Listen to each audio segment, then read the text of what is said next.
माटो हालेको बोरा नै च्यातियो साथीहरू। सो मैले चाहिँ तरकारी रोप्ने भनेर एउटा थर्मोकोल लिएर आएको थिएँ। अनि तल गएर मैले माटो खनेर चाहिँ बोरामा हालेँ।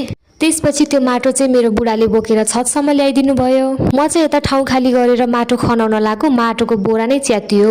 फेरि मैले यसलाई नखस्ने गरी बिस्तारै उचालेर खनाएँ।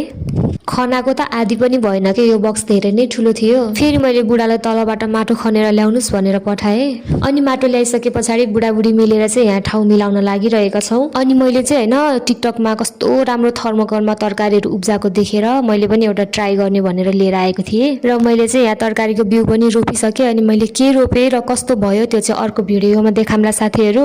अनि यहाँ हेर्न सक्नुहुनेछ हाम्रो ड्र्यागन फ्रुटले चाहिँ फल दिँदैछ यसपालि।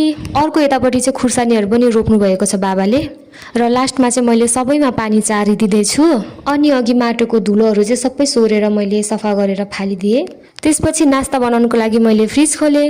हामी नेपालीको फ्रिज चाहिँ यस्तै हो, सबैजनालाई थाहा नै होला।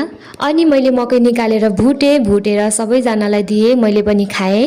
त्यसपछि चाहिँ म बाख्रा चराउँदैछु साथीहरू, किनकि हाम्रो बाख्रा यो एउटा मात्रै छ र यसको अगाडि हामी चाहिँ बसिराख्न पर्छ के।